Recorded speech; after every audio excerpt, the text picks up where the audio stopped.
brutal, brutal, brutal, brutal. Einfach nur mega.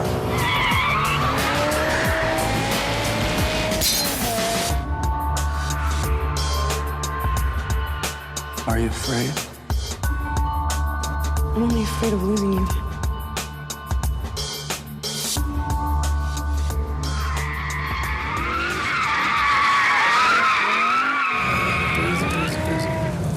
Lässt Böses an. Jenseits von Gut und Böse, der BMW M6. Seine Daten: 250 km/h Spitze.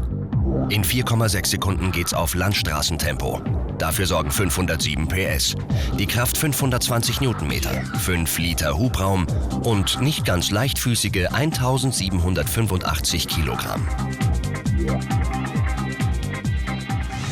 Also mal Butter bei die Fische. Wir drücken unsere vorprogrammierte M-Taste und machen mal hier schön Attacke.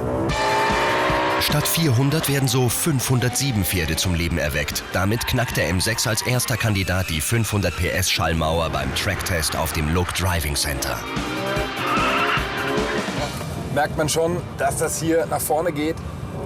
Auch wenn er sicherlich nicht das stärkste M-Modell ist für eine Rennstrecke, kann er trotzdem als wirklich, ich sag mal, Grand Tourer hier eine gute Figur abgeben.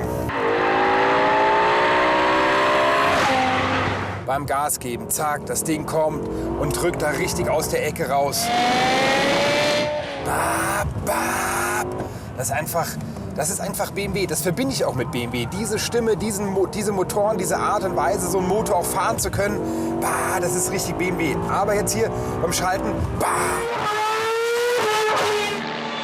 Inspiriert vom 10-Zylinder im Heck des Formel 1 BMW entwickelt die M GmbH ein Kunstwerk des Maschinenbaus. Querkraft, geregelte Ölversorgung und Hochdrehzahlkonzept machten den 10-Ender zum Engine of the Year.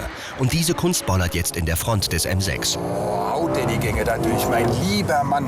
Da hat man bei jedem Schaltvorgang Angst, dass der Antriebsstrang auf der Straße liegen bleibt. SMG3 heißt das Getriebe im Heck des M6. Perfekt für den Tracktest, schlecht für den Trip zum Bäcker. Diese Pedals haben ja oft die Eigenschaft, da muss man nur antippen und schon wechselt der Gang. Hier muss man noch richtig ziehen, auch für mich in der schlüssigen, richtigen Positionierung.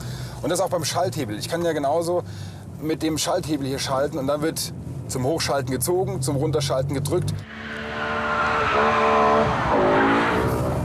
Was ich glaube ich nicht mache, ist, das tut irgendwie so in der Seele weh, im höchsten Modus zu fahren von der Schaltstufe. Kann die Schaltgeschwindigkeit einstellen und in der härtesten Stufe, das gibt Schläge, das tut einem irgendwie so im Herzen weh. Herzschmerz verursacht auch der Blick auf den Preis. Bayerisch deftige 116.200 €. Bei unserem Tester mit an Bord das Competition-Paket inklusive Semi-Slicks für 2.500 €. 170, 80, 190 im Head-Up-Display zu sehen. Und dann muss man aber wirklich, da muss man den großen Anker schmeißen. Dann merkt man einfach die Masse, die schiebt. Aber das Auto hinfahren, einlenken, zack, kurzer Gasstoß. Es lässt halt einfach fahren wie ein Auto. Es lässt sich echt einfach nur megamäßig fahren wie ein Auto.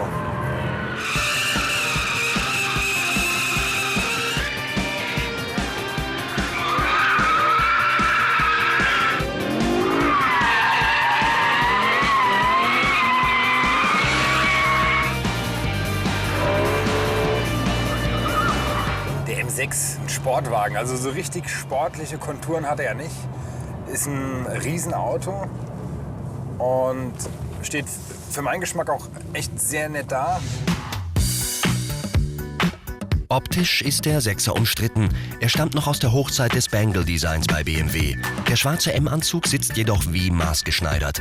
Kein Bodybuilder mit Muscle-Shirt, sondern ein Athlet unter feinem Zwirn. So dezent war die Power eines Supersportlers selten gekleidet. Da fällt auch der Skandal-Heckdeckel nicht mehr ins Gewicht.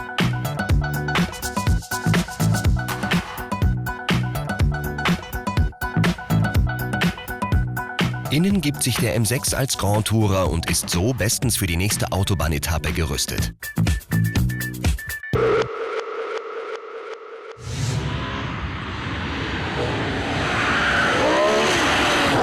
Den M6 einzuordnen in unserem Ranking fällt mir ein bisschen schwer, weil natürlich der Motor einem suggeriert, dass das Auto, glaube ich, ganz weit nach oben kommt.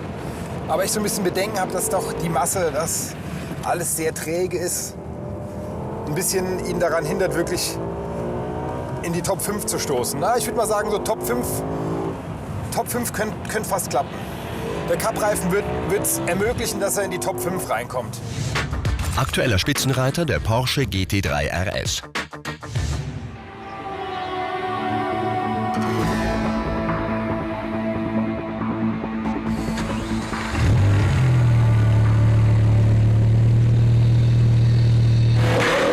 Ob der BMW mit seinen 507 PS eine Chance auf die Bestzeit hat?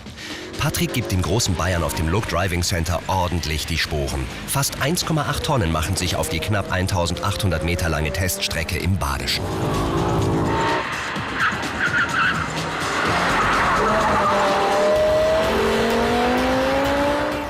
Gut für Rekorde, der M6 knackt auch die nächste Schallmauer. Als erster Kandidat erreicht er mehr als 200 km/h auf der Gegengeraden.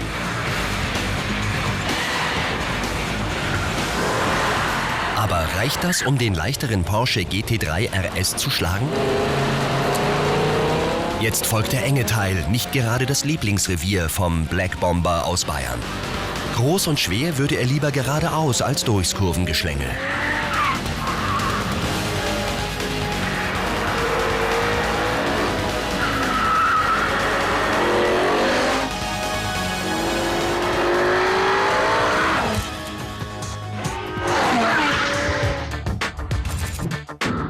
Fürs Podest hat's nicht gereicht. Dafür reiht er sich aber wie prognostiziert in die Top 5 ein. Mit einer 1:08,94 schiebt sich der M6 auf Platz 4 zwischen die Audi-Zwillinge.